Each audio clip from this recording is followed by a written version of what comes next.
पिछले 24 घंटे से ज़ायद का अरसा पाकिस्तान पर क़यामत बनकर टूटा है। बलूचिस्तान के मुख्तलिफ इलाकों में बहुत ही दिलखराश वाक़यात पेश आए हैं। पुलिस स्टेशंस को निशाना बनाया गया है, रेलवे के पुल को उड़ा दिया गया है, हाईवे पर बहुत सी गाड़ियों को निशाना बनाया गया है। लोगों को गाड़ियों से उतार कर चुन चुन कर पंजाबियों को मौत के घाट उतार दिया गया है।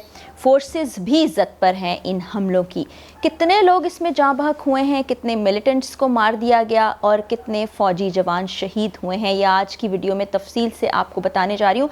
हमारा मीडिया उतनी बड़ी तादाद नहीं बता रहा। अगर आप इंटरनेशनल मीडिया को देखें तो वहाँ पर क्लेम किया जा रहा है कि 100 से ज़ायद अफराद इन हमलों में जाँ बहक हो गए हैं। उसके अलावा रॉयटर्स एक इंटरनेशनल एजेंसी है, उस पर फुटेज भी जारी हो गई है जिसमें आप देख सकते हैं कि आग लगाई हुई है, मुख्तलिफ तरह की गाड़ियों को किस तरह से वहाँ पर आपको लोग सड़क किनारे बॉडीज़ बेजान जिस्म दिखाई दे रहे हैं। आपको फ़ौजी जवान भी वहाँ पर इमदाद देते हुए नज़र आ रहे होंगे। यानी शाहिदीन भी सामने आ गए हैं, उन्होंने क्या क्या गुफ्तगू की है, वाक़या किस तरह से पेश आया, किस किस जगहों पर पेश आया और किस तरह से सिर्फ पंजाबियों को टारगेट किया गया, वो आज की वीडियो में आपको बताने जा रही हूँ। हुकूमत की तरफ से पुरजोर मजम्मत की गई है, हमेशा की तरह मजम्मत की गई है। सरफराज बुगटी का दावा है, मोहसिन नकवी का दावा है कि जो भी लोग ये सब कुछ कर रहे हैं उनको जल्द कैफरे किरदार तक पहुंचाया जाएगा और आड़े हाथों लिया जाएगा। कार्रवाइयों से अभी तक लगता नहीं, बहुत सालों से हम इस तकलीफ़ से गुजर रहे हैं, इस कर्ब से गुजर रहे हैं और जिन ख़ानदानों के लोग चले जाते हैं उनको मालूम है कि ये दुख तकलीफ़ कैसा होता है, कैसा महसूस होता है। तो हुकूमतें बातें करती हैं लेकिन इतने साल गुजरने के बावजूद ये तमाम कार्रवाइयाँ रुक नहीं पाई। पिछले 24 घंटे से ज़ायद के अरसे में बहुत शिद्दत आई है इनमें। अल्लाह ताला हम पर रहम फरमाए। मैं आपको तफसीलात बताती हूँ। मूसा खेल में हमला किया गया, जहाँ पे ट्रकों को रोका गया। वहाँ जो ट्रकों में मौजूद लोग थे उनसे पूछा गया कि आपका ताल्लुक़ क्या बलूचिस्तान से है। जिनका ताल्लुक़ बलूचिस्तान से नहीं था उनको गाड़ी से उतारा गया, साइड पे खड़ा किया गया, उनको फायरिंग करके ख़त्म कर दिया गया। मूसा खेल के करीब जो हमला हुआ था उसमें उस्मान अली ड्राइवर बच निकला। वो बताता है आंखों देखा वाक़या। वो कहता है कि मैं, मेरे साथ मेरा भाई, मेरा कज़न, हम लोग जा रहे थे, हमें रोका गया। मुसल्लह अफराद थे वहाँ पर मौजूद, उनके पास यहाँ तक कि बड़ा जदीद असलहा था, रॉकेट लॉन्चर्स भी मौजूद थे।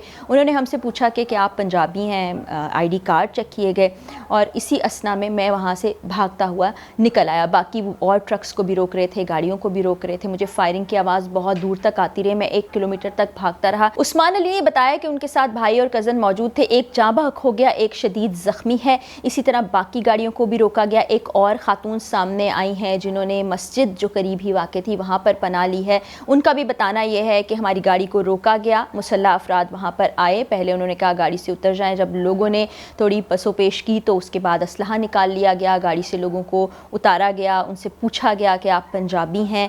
जो पंजाब से ताल्लुक़ नहीं रखते थे उनको गाड़ी में ही रहने दिया, बाकी लोगों को नीचे उतारा गया। ID कार्ड चेक किए गए, उसमें इन खातून का शौहर भी मौजूद था और उन्होंने कहा कि हम मस्जिद में पनाह लेने में कामयाब हो पाए। उसके बाद फायरिंग की आवाज़ें आती रहीं, जितने लोगों को बाहर निकाला था वो तमाम के तमाम फायरिंग के नतीजे में जाँ बहक हो गए। एक और छोटा बच्चा डजकोट के इलाके में जिसके वालिद को उसकी आंखों के सामने गोलियां मार दी गईं, वो भी यही बताता है कि गाड़ी में कुछ लोग दाखिल हुए थे, उन्होंने कहा कि सब नीचे उतर जाएं। लोगों ने थोड़ी सी हिम्मत दिखाई और नीचे नहीं उतरे तो उन्होंने पिस्टल्स निकाली, उनके ऊपर तान ली, वहाँ से फिर उनको ज़बरदस्ती नीचे उतारा गया और बच्चे ने कहा हम करीबी मस्जिद में चले गए और फिर फायरिंग की आवाज़ें हम सुनते रहे। उस नन्हे मासूम बच्चे के वालिद को भी ऐसे ही अफसोसनाक वाक़े में फ़ायरिंग के नतीजे में इस दुनिया से रुखसत कर दिया गया। अब ये तमाम जितने भी इस दुनिया से जाने वाले अफराद हैं वो तमाम के तमाम पंजाबी हैं। उसके अलावा जैसा कि मैं आपको बता रही थी कि फ़ोर्सेस पर हमला किया गया, फ़ोर्सेस के 14 जवानों को, 14 फ़ौजी अफसरान को शहीद कर दिया गया। अब हुकूमत ये कहती है कि फ़ोर्सेस की जानिब से भी अटैक किया गया। ज़ाहिर है जो हमारे फ़ौजी जवान हैं वो तो मुख्तलिफ़ फ्रंट्स पर जहाद कर रहे हैं, इस वक्त जंग लड़ रहे हैं, तो वो 14 फ़ौजी शहीद हुए। उन्होंने जवाबी कार्रवाइयों में 21 दहशतगर्दों को भी मारा। अब यहाँ तो नहीं बताया जा रहा, हमें मीडिया में नहीं बताया जा रहा कि किसने मारा है। कहा जा रहा है कि जी बलूची नहीं थे, गैंग है कोई, ये इस तरह के अटैक्स पहले भी होते चले आए हैं। लेकिन इंटरनेशनल मीडिया, जैसा कि मैंने आपको बताया है, तमाम तफसीलात बता रहा है और भारत में फिर से एक दफ़ा प्रोपेगेंडा अरूज पर पहुँच चुका है। वो कह रहे हैं कि जी बलूचिस्तान बहुत जल्द पाकिस्तान से अलग ہونے جا رہا ہے، بلکہ بہت سے چینلز نے یہ ہیڈ لائن بھی لگائی ہے کہ پاکستان نے بلوچستان کو کھو دیا ہے۔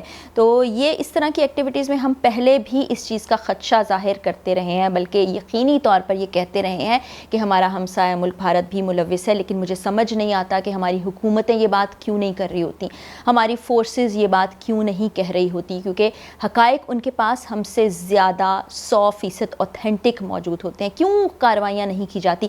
BLA بلوچستان لبریشن آرمی، انہوں نے اس کی ذمہ داری قبول کر لی ہے۔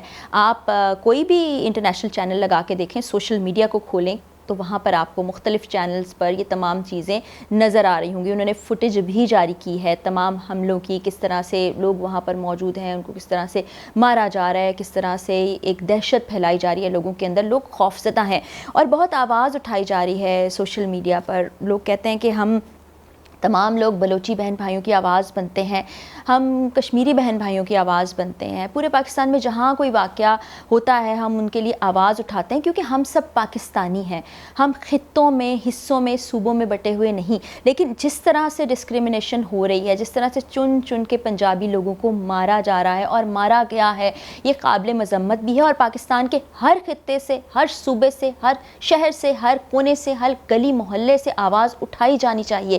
تمام لوگ جو اس دنیا سے چلے گئے ہیں، تمام شہادتوں کے خلاف، ایسا نہیں ہے کہ آج کسی پنجابی کو مارا گیا ہے تو کل باقی تمام ایتھنیسٹی سے تعلق رکھنے والے یا صوبوں سے تعلق رکھنے والے لوگوں کو چھوڑ دیا جائے۔ ہم کراچی میں دیکھتے ہیں بلاسٹ ہوتے ہیں، ہم نے KPK میں دیکھا کس طرح ظلم ہوتا ہے، ہم بلوچستان میں ظلم ہوتا ہوا دیکھتے ہیں، کسی بھی پاکستان کے ایک چھوٹے سے علاقے میں بھی ظلم ہوتا ہے تو ہم آواز اٹھاتے ہیں، لیکن اس وقت آواز کوئی بھی نہیں اٹھا رہا ہے۔ آپ دیکھیں لوگ خاموش بیٹھے ہیں، ڈر جاتے ہیں، یا شاید ہمارے اندر کے اختلافات اتنے زیادہ بڑھ گئے ہیں۔ اس کا فائدہ کون اٹھاتا ہے؟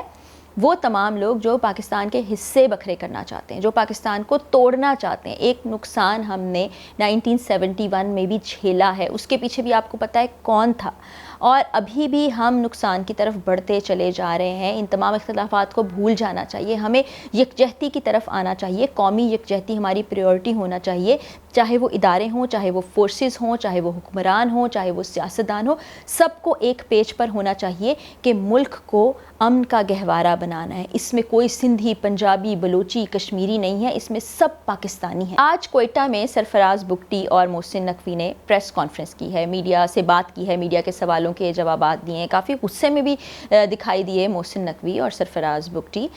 مجھے اچھی طرح سے یاد ہے کہ 2008 کے بعد سے جب بہت زیادہ اس طرح کے خطرے منڈرا رہے تھے پاکستان پہ، بہت زیادہ حملے ہوتے تھے، ہم ہر روز خبریں رپورٹ کیا کرتے تھے، فیلڈ رپورٹنگ کیا کرتے تھے، بڑا دکھ ہوتا تھا، دل ٹوٹتا تھا۔ آج بھی وہی کیفیت ہے۔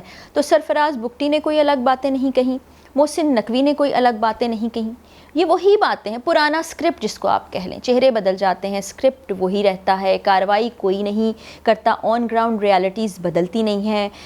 میں آپ کو بتاؤں کہ FCC کے ساتھ میں نے کچھ پروگرام کیے تھے جہاں پر شہید ہو گئے ہیں، مجھے نام ابھی ذہن سے نکل گیا، اس وقت وہ FCC کو ہیڈ کر رہے تھے، اور ہم بہت خطرناک علاقوں سے گزرتے ہوئے جو ٹاپ پوسٹ تھیں، یعنی بہت اونچی والی پوسٹ تھیں، وہاں تک کے علاقوں میں گئے تھے، ایران اور پاکستان کا بارڈر تھا۔ تب بھی صورتحال ایسے ہی دیکھتے تھے، جوانوں کے جاں بحق ہونے کی، شہید ہونے کی اطلاعات ہم تک پہنچتی تھی، وہ راستہ اتنا دشوار گزار تھا۔